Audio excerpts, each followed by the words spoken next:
Cities After is a bi-monthly podcast about the future of cities. Grounded in our daily urban struggles, it is part dystopian and part utopian.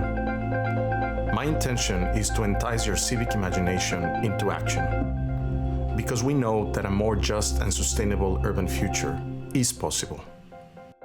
This is Miguel Robles-Durán, and I dare you to imagine our cities after. COVID, global warming, gentrification, exploitation, homelessness, racism, colonialism, patriarchy, hunger, police brutality, private profit, Capitalism. This podcast is made possible by Democracy at Work. Continuing with the Cities After Summer Climate Change series, I have the great opportunity to talk to the world-renowned performance artist William Tallen, famously known for his character Reverend Billy, described in a recent National Public Radio article as a veteran anti-consumerist crusader taking aim at capitalism and climate change. William Tallen began performing as Reverend Billy on the sidewalk at Times Square in 1998, outside the Disney store, where he proclaimed Mickey Mouse to be the Antichrist, duct taping Mickey Mouse to a cross. Reverend Billy's sermons decried the evils of consumerism and the racism of sweatshop labor and what Tallen saw as the loss of neighborhood spirit in Rudolph Giuliani's New York. According to William Tallen, the Reverend Billy character isn't so much a parody of a preacher as a preacher motif used to blur the lines between performance and religious experience. It's definitely a church service, Tallen explained to Alternate, but he added, it is also a political rally, it's a theater, it's all three, it's none of them. Alisa Solomon, the theater critic at the Village Voice, said of Reverend Billy's persona, and I quote, "The color is fake, the calling is real," end of quote. Along with the Church of Stop Shopping, a project directed by his life partner Savitri D., they have been referred to by academics as performance activism, carnivalesque protest, and commercial disobedience. In addition to protest performances throughout a given year, Reverend Billy and the Church of Stop Shopping have organized various campaigns focused on consumerist and environmental issues. Since April 2020, Reverend Billy and Savitri D. have been hosting the Earth Riot podcast, which they describe as a comedy-infused, music-filled exploration of humanity's most urgent issue, the planet's sixth extinction. I encourage all of you to listen to it. Reverend Billy, thank you very much for being in the show. Dr. Miguel. I am more than honored, and this has been a dream of mine to have you here. I have to confess that my kids were all excited about you being in the show because you have such a huge following, and you have had the following for decades by now on a very specific type of performance, which in my view has not become a performance it is not a performance anymore. It is something that I think emanates from your soul. I mean, that idea of forming an earth church, right? I want to ask you, emanates from my soul. That's a hell of a phrase. How did that Sometimes come I along? pull that sermon out of my ass. You know? Well, yes. That's part of the soul. That's part of the soul. Yes. Absolutely. How does that idea of the earth church come? We started 20 years ago fighting sweatshops and child labor, coffee plantations, and the late-stage capitalism presence of faraway goods and services, that traveled thousands of miles to get here.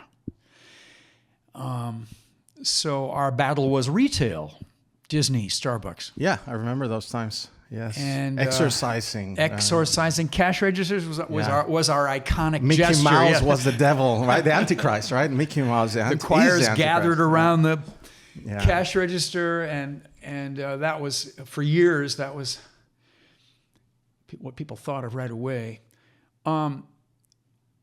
But very early on, we were singing to tree sitters out in Oregon. Very early on, the relationship between opposing consumerism and sweatshop economies, definitely that's a carbon economy. Yeah.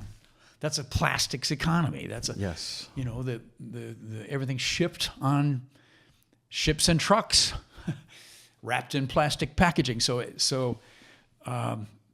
it really wasn't that much of a nudge along the spectrum to end up with the earth. But then the earth gave us this a mystical philosophical basis that trained us, changed us, grew us a lot. At the beginning, we were basically invading private space and calling them on their using religious imagery in retail. Naomi Klein has that wonderful chapter in No Logo about that. Yes. We kind of took them up on what they were doing. Now with the earth, we get out into the trees. So we get out into the trees of East River Park, which is being clear-cut as I speak by real estate bulldozers. And we're surrounded by low-income housing, NYCHA housing. New York City Housing Authority. Yes, New York City Housing Authority. And so they're powerless to defend their park, their green space, which is 60 acres. And the biggest green space between Central Park and the Battery. And we're coming at social change from the trees. So there is a little bit different than the beginning. Yeah. The beginning, we started at the cash register. Yeah. No, this position has a lot of echo from things that I've been discussing in this podcast, and specifically about a cycle that refers to the destruction and production and reproduction of human nature on one side, which we hardly ever talk about when we talk about climate issues. I mean, you've talked about the sweatshops, right? Yeah, but the majority of people is like, oh, what's the carbon emission of this industry, right? But the issue on exploitation hardly ever gets discussed. And on the other side, I mean, that's the most common part, which is the destruction, reproduction, and creation of a different kind of nature, of the utilization of what, in my language, Marx used to call the free gifts of nature, right? And it's very interesting because at that, mentioning the free gifts of nature, we can also talk about the free gifts of human nature. And in both cases, they're the epicenter, the starting point of what we call capitalism. So what you mentioned, I mean, like how you connect from like the consumerism, the stop shopping, that is the name of your choir, right? The stop shopping choir. Directly into how the shopping devolves, or like one can look at the shopping all the way into how it starts producing itself. Mm-hmm. I mean, how it starts, right? And this is one of the things that catch my attention the most in your work. How easy have you found to transfer what I call this dialectical knowledge? I mean, like not look at a product just for the product, but look at its production chains, where it comes from, and the effects it has not only on nature, but also on human nature. Well, you find yourself trying to put the seeing eye into people's visions, because the seeing the supply chain, seeing the product all the way back to extraction is like a kind of Kurt Vonnegut, Ursula Le Guin kind of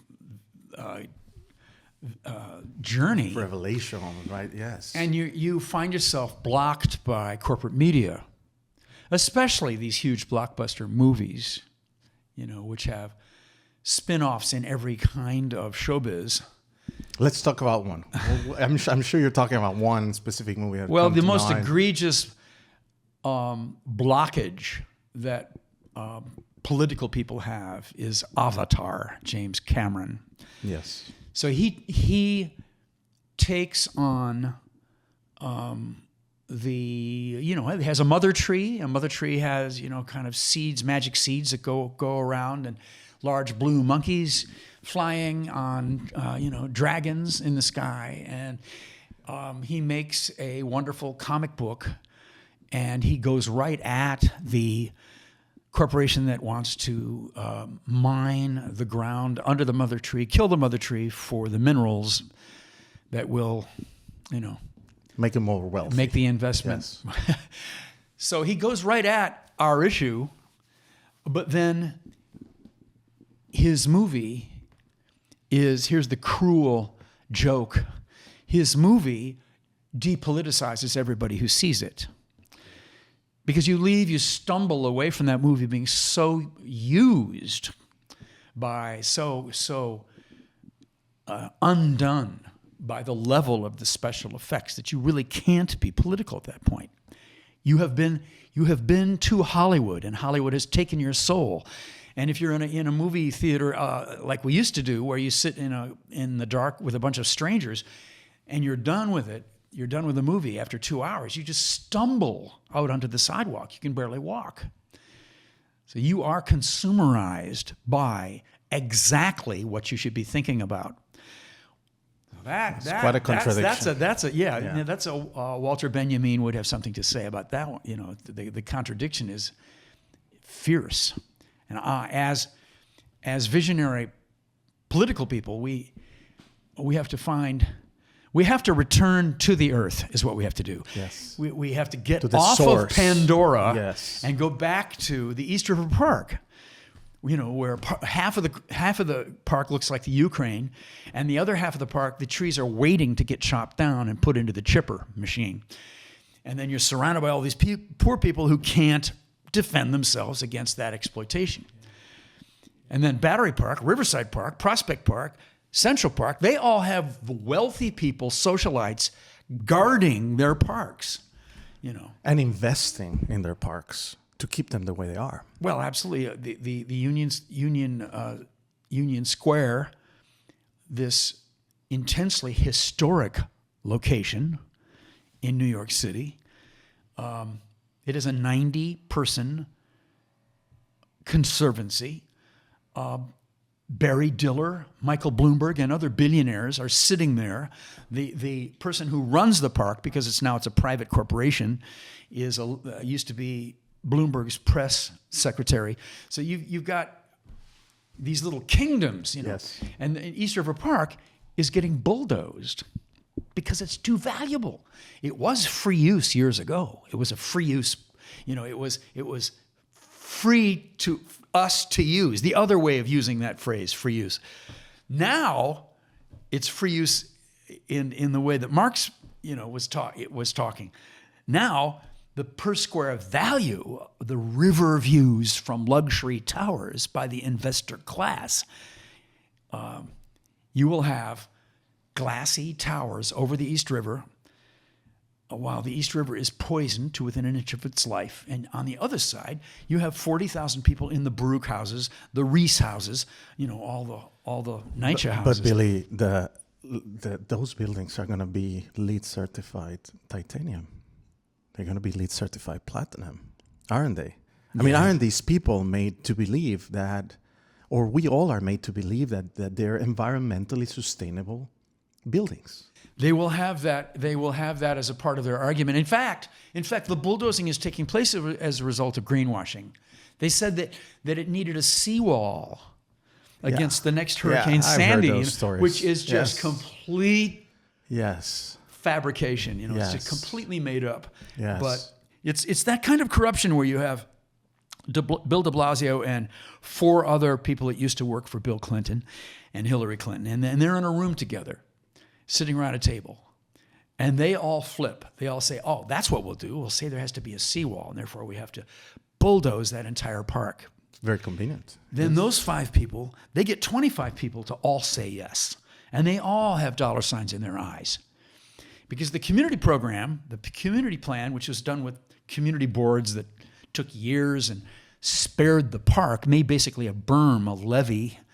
You know, it was the park with a hill on the Manhattan side that would do the job.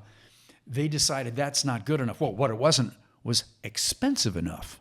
It was only $650 million, and they have come in with all this infrastructure money, and they got a $2 billion project, and all these unions that have kept de Blasio in the mayor's office all these years, they're all there. All these people, where we get arrested, put our body in front of their bulldozers and so forth.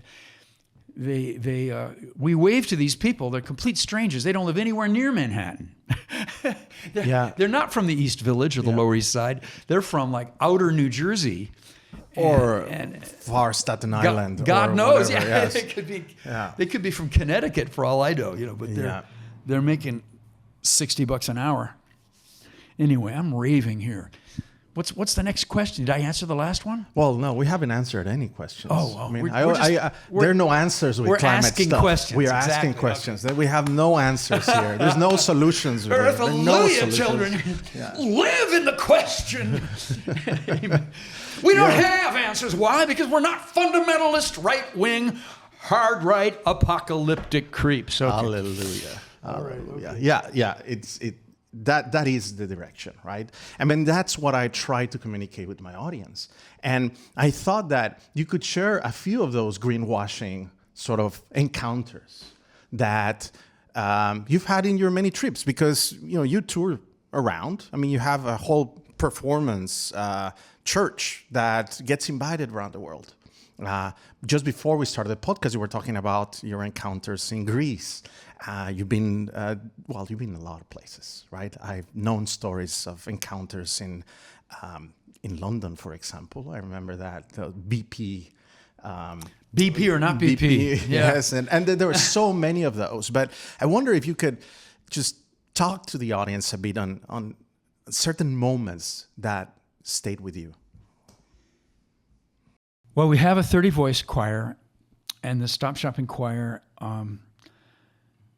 A lot of actors and singers, and out of work, New York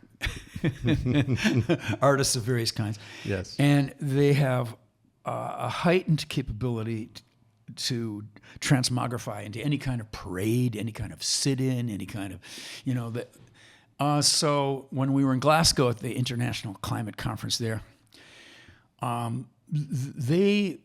we just walked around Glasgow with this wonderful French lady who had this app that had all the activist events on the app.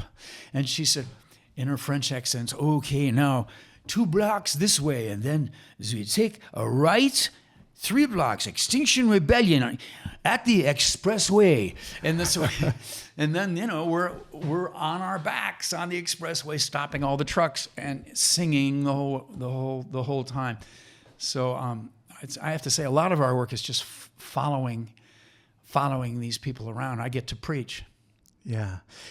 I get a lot especially when I'm talking to scientists, and not only hardcore scientists, but also political scientists. I mean, when I mean hardcore scientists, I mean hard sciences, right? I mean those environmental sort of scientists, right?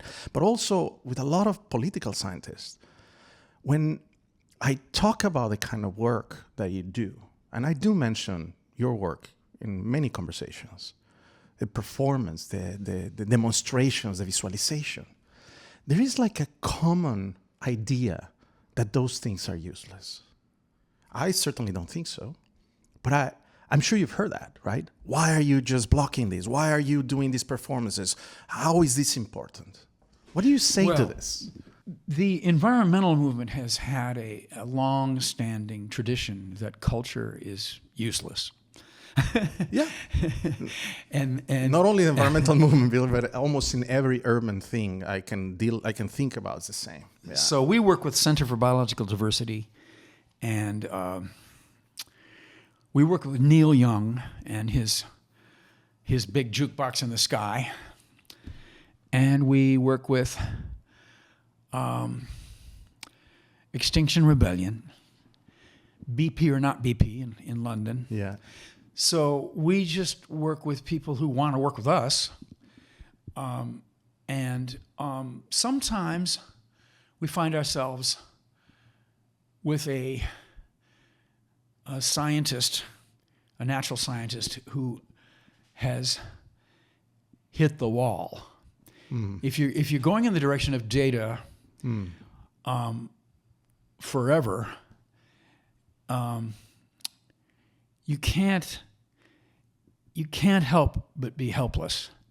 There's some IPCC scientists now who are not going to do the next go round after Glasgow, and the reason is they say, we have to be activists now. We just spent 7 years on the last. We cannot keep quiet. Yeah. We cannot just do this, parsing of numbers. Yeah.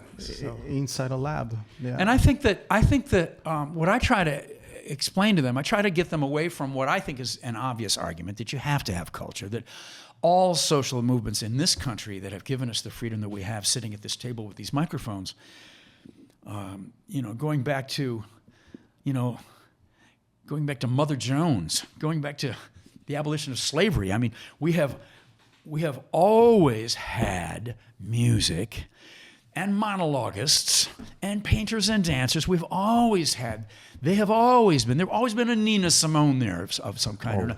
And for some reason, this new generation of the environmental movement, I don't know what happened there.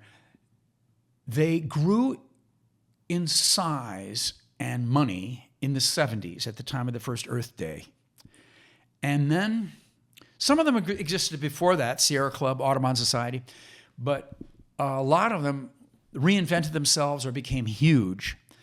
And the Endangered Species Act, the Clean Air Act, they had legislation that brought them money and power. Yeah. They became corporations so quickly that I think they forgot about the role. And yet, here's an interesting point, and I hope your listeners find it as interesting as I do, Miguel. They jumped into becoming corporations, but now they're stranded. They don't know where to go. Mm-hmm. They're becoming kind of what I call data lonely. Yeah. They feel like they're connecting with everybody in the world because they have everybody coming to their desk as information. Yeah. Yeah. But there's a tune to hum about that endangered manatee. There's a rhythm. There's a rhythm in the coio bird from Hawaii. There's the relationship between the arts and the natural world. They're one and the same. They're one and the same. Those melodies, they go into folk music, and the folk music goes straight into Beethoven. There's never been a division there, but they've become so in love with computers. They're as without power in some sort of essential way as move on, as those numerically derived. What's the word? They love numbers. Data scientists, determinist, positivist science. Determinist. Yeah, determinist. Yeah. What? That's a hell of a word. Reductivist too. Reductivist. Yeah. Yeah. That what does that mean? You get it down to like an E equals MC squared kind of. Well, it means that you don't look at any other variables. It means that you focus on what you're supposed to research. I mean, that is the legacy of, I have to say, traditional scientific thinking. They are now in their offices with their computers, and there's a tsunami towering over the building. Yeah. And the tsunami isn't just the tsunami. The tsunami is also lots of people, lots of artists, lots of people who are experiencing the earth in a way that becomes stories, becomes lovemaking, becomes humming in the wind, becomes all kinds of things that you can't explain to yourself, the ineffable. And we just say, Earth, hallelujah. Let's pray. Let's pray. Yes. Let's pray to the earth. Yeah. But in the meantime, all of these dominates the climate discourse. All of it. I mean, It still does. But heavily, It right? still I does, mean, yeah. in the podcast I just recorded, I talk a little bit about the electric cars, right? And The electric what? Cars, electric vehicles. Electric right? vehicle, right, And right. they're commonly touted as one of the solutions, right?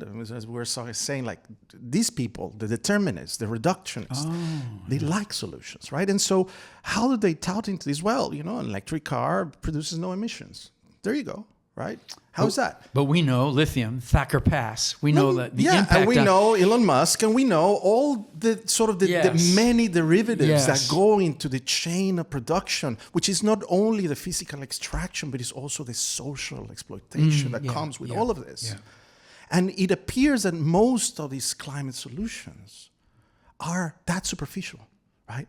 I mean, I just mentioned, as you were talking about these developers, right, about what happens in cities. You have LEED certified buildings. I have all my peer architects. I used to study architecture. I just studied architecture. And it saddens me to see a whole discipline completely invested on these technological advancements as the solution, right? As the thing that is going to correct all these wrongs that we have done over sustainable, centuries. renewable skyscrapers. Sustainable, resilient, all of this. What do you have to say to these people, Billy? What do you say to them? I say, stop scraping the sky with your skyscraper. My friend, get on your knees and pray. You're sinning. Yep. It's complicated. How do you bring these to broader audiences? And I believe that part of your work has been precisely this, the work of a representation, on opening up these discussions into deeper channels, right? Not staying in these superficial stupidities that the majority of us, look into. Well, we have to consider public space. Speaking of architecture, we're speaking to you now, congregation, from a flood of people. We have had, 100,000 people on the sidewalks with this confluence of gun control, reproductive rights, and Pride Weekend in New York City. That was quite an interesting weekend. There's no doubt about that. Yes. Yeah. And so we've had, and we were having one of those, you can think of 2003 and February 15th of 2003 when 700 cities marched against the Iraqi war. Remember that? And Bush on Monday morning called all of that world a focus group that he disagrees with. Remember that? Cheney and Bush. And there have been, now 2 years ago, let's go all the way to 2 years ago, we had Black Lives Matter. 20 million people out on the sidewalks. Dismissed in Congress as violent because of some kids in Kenosha, Wisconsin lit a match. So we got the story of the reclaiming of a perched monoculture, which is what New York City has become, where you just celebrate a weed in the crack of the pavement here. It's become so much the object of the investment class. And then all of a sudden we have hundreds of thousands of people screaming. It's a relief. Now that flood will go away, and we'll be left with that conundrum of this city of Charlie Parker, this city of Allen Ginsberg, now covered with glass, pavement, and concrete, and covered with, as you say, reductive slogans and vastly reduced intellection. And we're gentrified to within an inch of our lives. And at that point, a person like us needs to find where and how do we enter the trance state? How do we find the transcendence? Where do we find the repetitious ritual that takes us back to a story that takes us forward into the future to add a chapter to the ministry of the future that might be a little more optimistic, to impact that Hieronymus Bosch triptych that we're lost in. We're in the middle of a runway here, and of jumbo jets, and we have to find in the surface of the runway. We have to find our stories, find our animals, find our breathing space, find evolution. We have to celebrate and join extinction. We have a real strange riddle that we face right now as social change people. Now, you talking a lot about all the things that we need to do now. And I always tell not only my students, but my audience, I mentioned that it's very important to situate our work, what we do, into a context that we understand, into a present context, of course, understanding the past and knowing where we're going, but to situate what is the extent of our work, what is the extent of our activism, and what is our temporal role, considering that we will die before all of these, starts to transform the way we want to see it. But we have a very important role to play now. Well, what is that important role? All we can do is give the gift with the months and years we may have left, the way Nina Simone gave us her gift. We're only here for a while.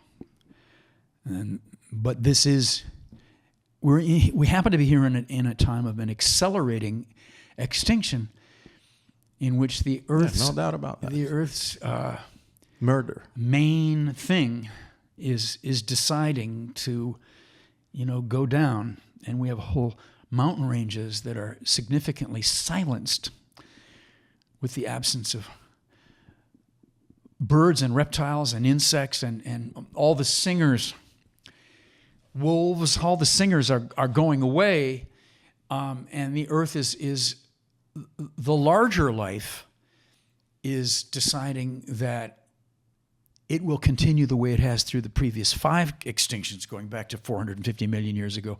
And so we are, the indigenous people tell us, we are being invited to join this struggle.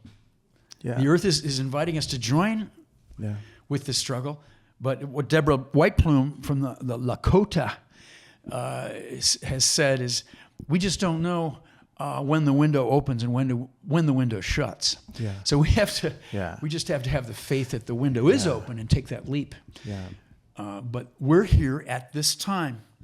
But you look back across time, and one thing that we have to remember is that Americans are apocalypticists. We always have been. We have a little bit of a temptation to say, well, yeah, but this one's real. Mm-hmm. Mm-hmm.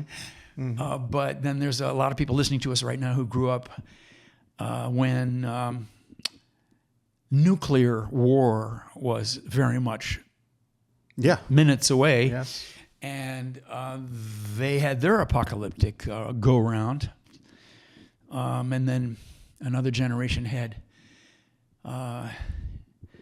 Hitler and Mussolini and the Emperor and Franco to just take the Mount Rushmore of fascism. You're scaring me, Billy, because it seems that all of these things are coming together now, right? I mean, like we have our own kinds of the same, adding to pandemics and nuclear threats coming, and we have all of these. Yeah, we have all of coming those disasters, right? Yeah. I mean, all compacted into an epoch. Isn't that amazing?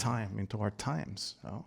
I started that little rap thinking that I was saying that these things are far away and that different generations had different experiences. But then all of a sudden, yes, as you did, I realized that I'm talking about the present sense. The shadow of that past has light in the present. It's very much here, alive and knocking on the door. I mean, you start a lot of your, I would say, sermons, preaching with making us aware that this extinction that you were talking about, or that you were talking about, is man-produced. It's a product of humans, right? It's a thing that we're driving, this planet into this, right?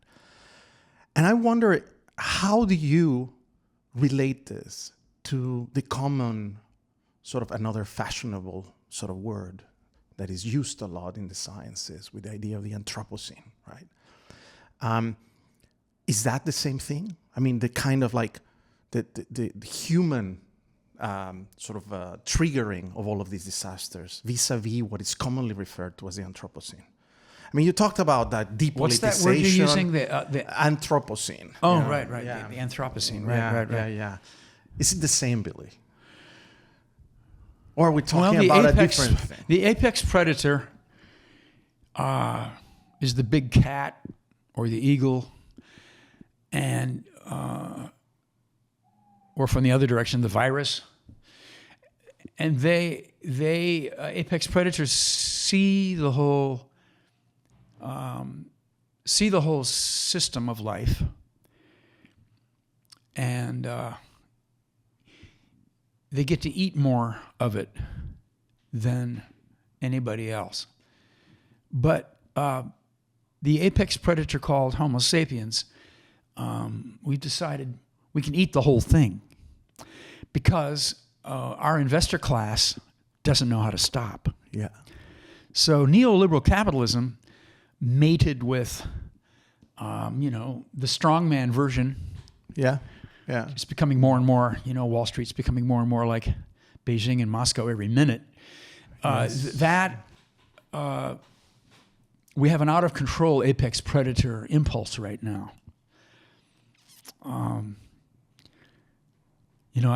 I think I just made a description that leaves me no way to end my I have no way to preach here. Nothing I can say about what we can do.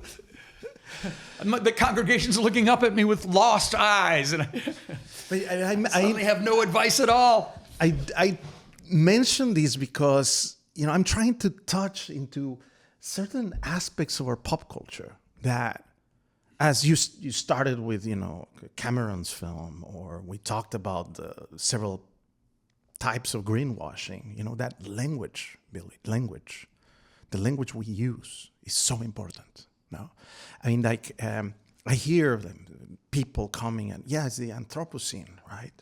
And it's all our fault. And I'm here thinking, is it right? Is it all our fault, or is it the fault of a very specific way of thinking on development and progress, on that sort of apex predatorial aspect that you say is combined with neoliberal capital, or in many cases it was before, right?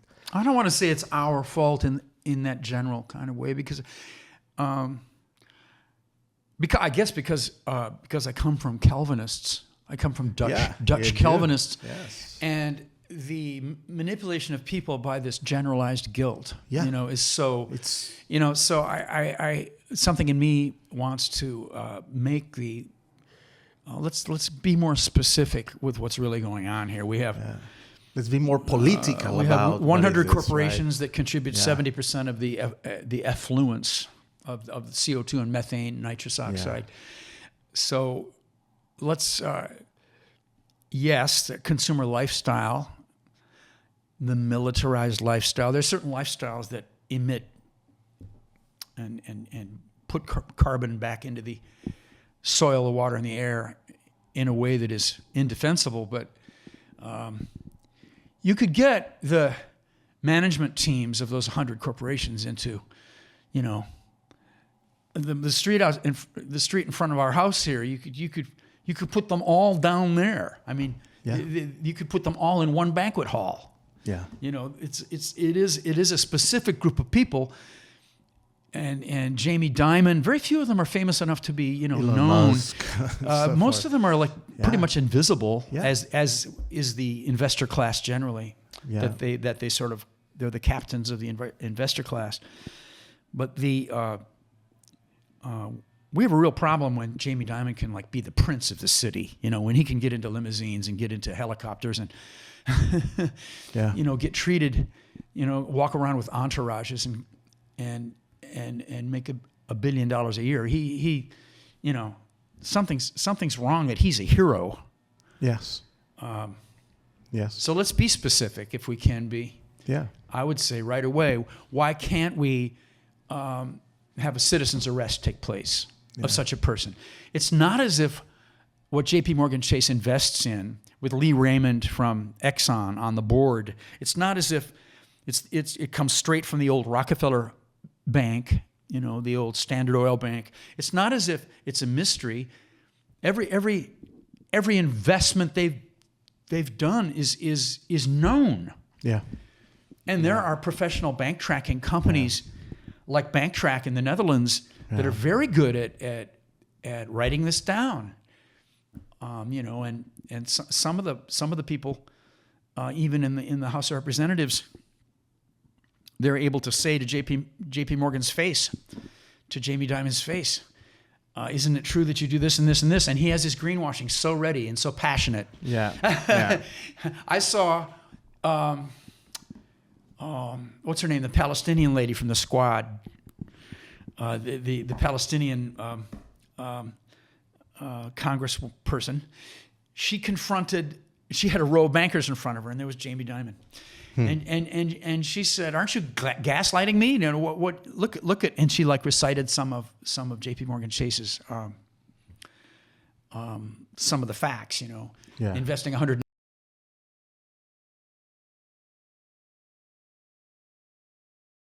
Which is a signal to all the other banks. Let's get on board. Let's run after that. Yeah. And so she says that to him, and he says right to her face. And he took up all the time, with it. He took up all the TV time. Comfortably, yes. This is what he's trained to do by some marketing person. He said, "Oh, but Chase Bank, we're renewable, sustainable.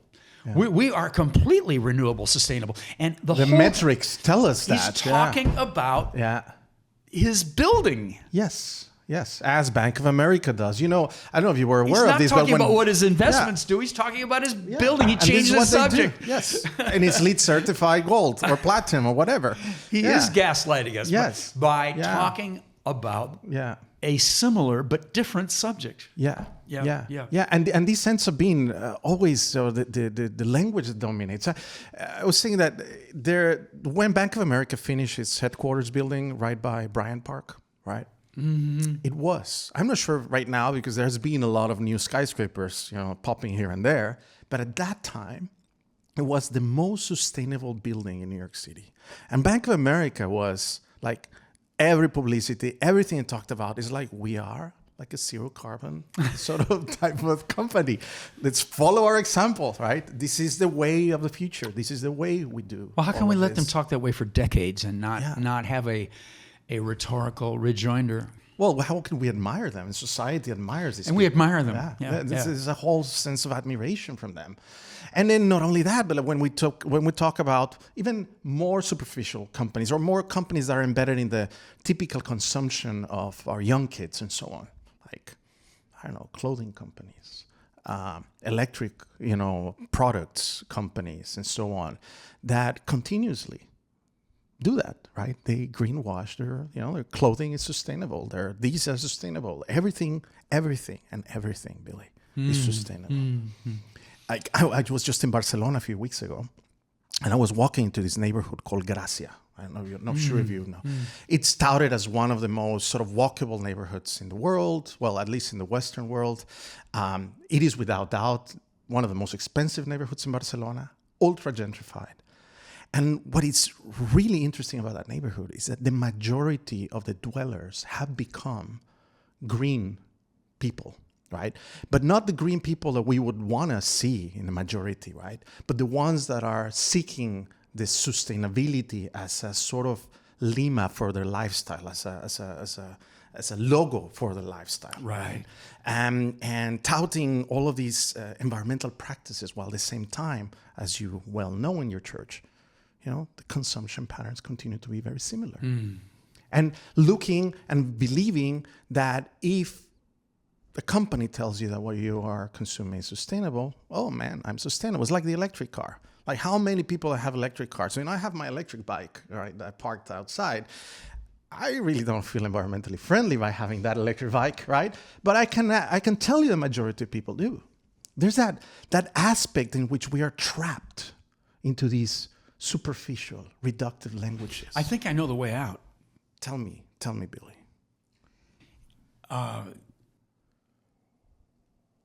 going to quote now from Paul Ehrlich and Anne Ehrlich. All evidence points to the need for a quasi-religious transformation. Hallelujah.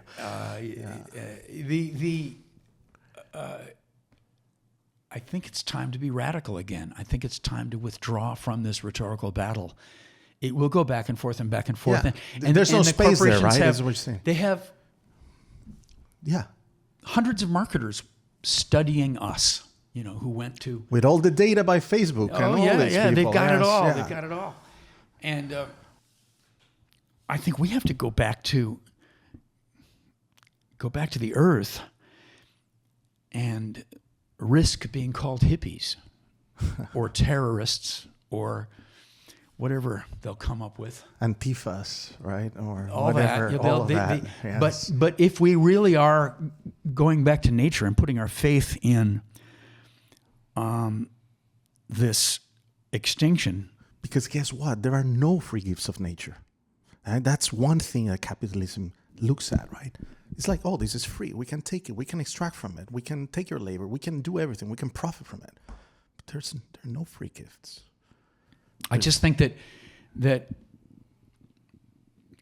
just as we have to find public space again, in the sense that we have to find our own First Amendment again in a city that's all pavement and glass. We have to find a way to ayahuasca. We have to find a way to or lovemaking, being in love. It's everywhere. But we have to find that commons again. Find a place where you can be a radical again. Union Square, which is now this elevated resort town, back in the Depression, it was a free university. In the Depression, the professors from the different schools there was a whole tradition of the whole park was full of people giving free education. Not too long ago in Occupy, we converted those spaces into universities. Yes. Zuccotti Park. So we have to. They are hunting. The corporations and their policemen who work for them are hunting for the Zuccotti Parks of the future. They're hunting for what we might think of, what we might dream of, space that we might have. But what we really have waiting for us to protect us so that we can nurture our radicalism is Mother Earth. That's the ultimate commons. That's the ultimate commons, and we have to find it again, even in the middle of 10 million people right here in New York City. And I believe that we will have a wave of Jack Kerouac predicted that there'd be all these people with backpacks, the hitchhiking generation. He predicted the middle class beatniks of the world. Yeah. But I believe that this is a little bit different than that. This is a little bit beyond that because it's about our survival, and I think that we have to go into the earth and just ask that tree for a dream, a signal, a something. Trees have distributed intelligence like octopus intelligence. They don't have a brain that we can find.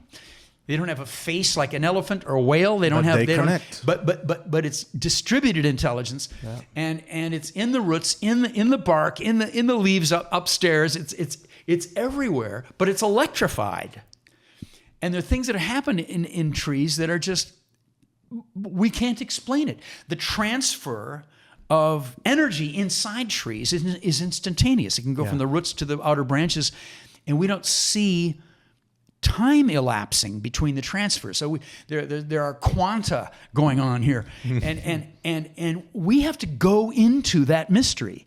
That mystery will nourish us.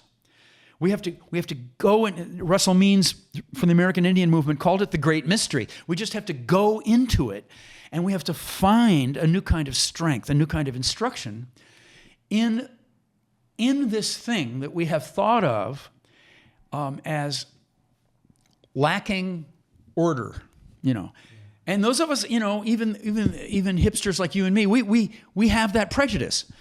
In New York, we still think of people that have a little bit of dirt on their cuff, that they're like country bumpkins. We still have that attitude here. Yes, we do. Even though New York is not the great city it once was, when we could have or that was chauvinism. It ever that, yeah. Or was it ever? Yeah. But we still have that. But with the East River Park, we have 57 acres, 1,000 trees, right down in the center of the city, being clear cut.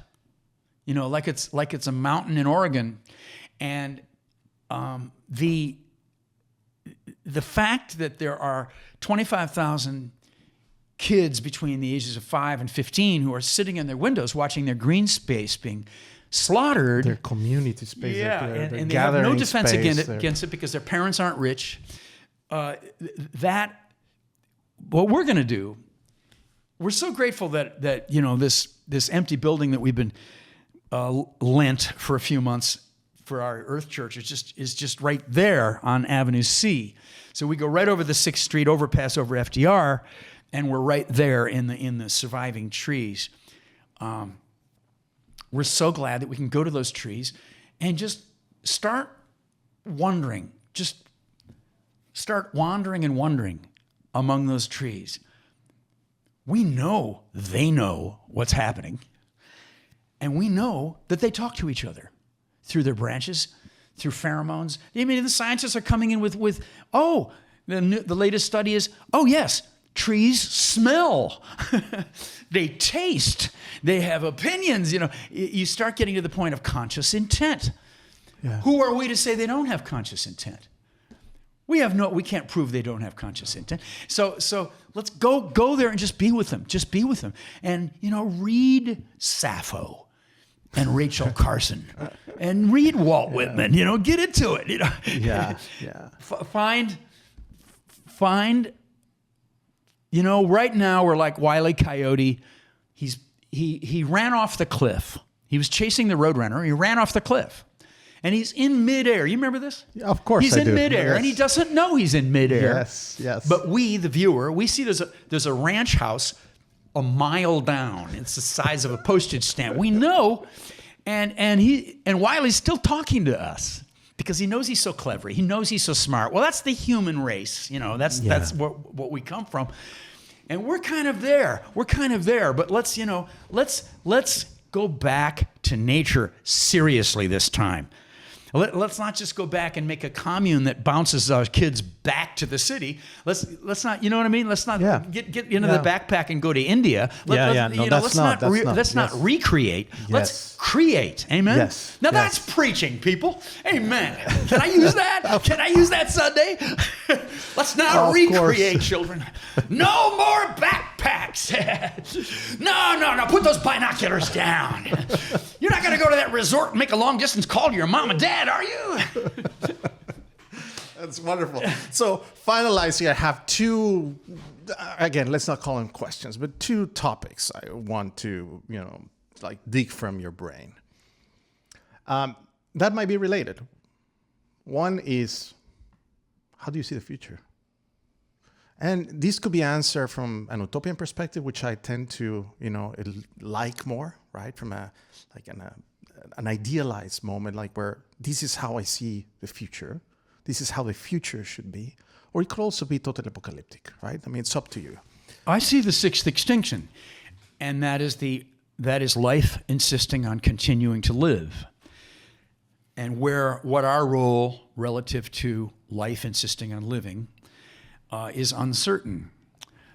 Probably there's mortality mixed in there. Yeah. But you have to say, based not just on our faith, but based on all the evidence, we have to say that there's no doubt that the extinction is accelerating every week, every month. Just the other day, I read that the South Pole was 70 degrees Fahrenheit, too hot. 70 degrees Fahrenheit, hotter than it should be at this time of year. Well, what do you do with that? Yes. 70 degrees too hot. It's unstoppable. You know, and that kind of thing is hitting us every day. Yeah. Oh, the jet streams are turning in a new direction. Yeah. What? Yeah. Iran was just 52.2 degrees Celsius or 126 Fahrenheit a few days ago. Yeah. So we have to get past our astonishment. There's no water. And walk out into the earth. And that's not easy for some of our listeners to do. You know, if you start searching your mind, how do I get to the wilderness? How do I rewild, Reverend Billy? How do I rewild? You know, what's closest? You know, I think of the Catalonians. You were just talking about the Catalonians in Barcelona. Yeah. When we go to Barcelona to perform, we always end up naked. Inside Starbucks, buck naked, that kind of thing. And then we get chased down the streets by these young policemen, and they're the grandchildren of the fascists. You know? They're still fascists. Yeah. And but wildness is also cultural. So yes, I think that, you know, I go into Prospect Park, and occasionally an eagle flies over it, but basically it's been stripped of a lot of its life. And then, you know, I get into my you know, CO2 emitting vehicle and try to get away from New York, which is like a 2-day venture. Yes. Yes. And I try to get into nature. And I do too. You know, you try, but bring it back to our culture. Our culture it's not needs out there. It to should be, not be out there. It's not here, that separation. It's in here too. But yeah, because we've been taught that it is a separation, right? Nature is out there, right? It's not. It's not. We are made of the earth. We are made of the earth. It's just that getting to something like real nature. The other day I was out in Prospect Park and just at dawn. It was 5 a.m, and I heard a sound that I wasn't used to. And I followed the sound, and there were 3 possums kind of rolling around, having a great time. They were like, I think, you know, they were just, I don't know what they were doing. They were they were kind of like screaming and laughing. It was a possum sound. There they were, possums. But find your nature, but then make a note to yourself, I am the earth myself. I am wilderness too. Because we have been taken to the part of our bodies that is pavement and glass and concrete. We got to be that weed breaking. We used to do concerts up on the 5th floor of Trump Tower because he was stuck with a public garden inside on the 5th floor. We used to go up there once a week, and we used to glorify the weeds because the Trump people never took care of that place. And there were weeds growing out of the walls and out of the floor. We used to glorify how that weed will eventually eat this skyscraper. Of course, this skyscraper is gold. Yes. It's made of golden glass. Amen. And it has, you know, oligarchs up there making deals and, you know, having bad sex and so forth, and making super malls and finding a way to kill our imaginations. For me, what you just described is an anti-capitalist future. Amen. And it is possible.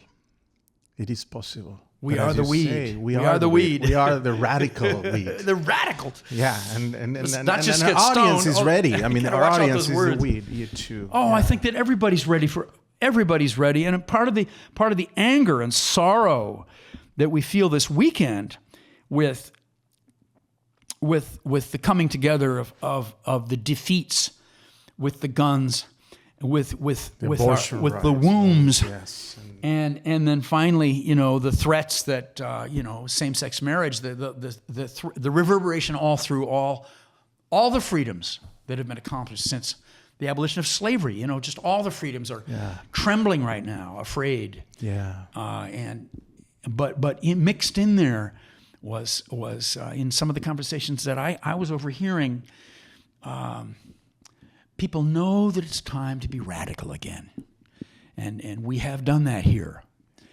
And we have done that here. We've found a way, when we were off the edge of the cliff in midair, to grab that little tree that was sticking out of the side of the cliff and haul ourselves back up. And we can do it. We can do that. I know a lot of us are depressed right now. And when is this airing? Is it live? It airs in about 2 weeks. Bill. Okay, well. Yeah. A lot of us are going to still be depressed in 2 weeks. Yes. Oh, yeah. Perhaps even more. I've heard like the Supreme Court is also trying to favor a lot of carbon stuff. Oh, yes. They have an EPA ruling. The EPA is already so corrupted. But with these, they're going to limit a lot of the capacity of a lot of industries to limit their emissions. And the neonicotinoids, the glyphosates. Here we come. Yeah. It's a lot of things. But this is a beautiful way of ending the podcast. I mean, like radical. Being radical again. But before I end, I want to also tell our audience that you're at the moment running a fundraiser. Do you mind telling us a little bit about this? Thank you. Yes. If I was a real preacher, I would have interrupted this podcast 4 times. We need change. We need the change at the bottom of your pocket. Reach down, children. Dig that change out and send it to the Earth Church. Yeah. Yes. Yeah. So this fundraiser is ongoing. You have something going on in Indiegogo, right? Or is it Indiegogo, correct? Yes, I think RevBilly.com is the place to Reverend Billy.com is a blues singer from south of the Mason-Dixon line, and he's a great guy. We've talked, but you're Rev Billy. Just Rev Billy. Yeah.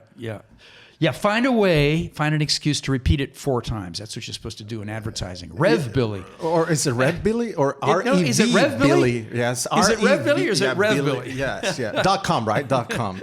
Yes. Or is it org? Yeah. No, I think it's .com. Yeah.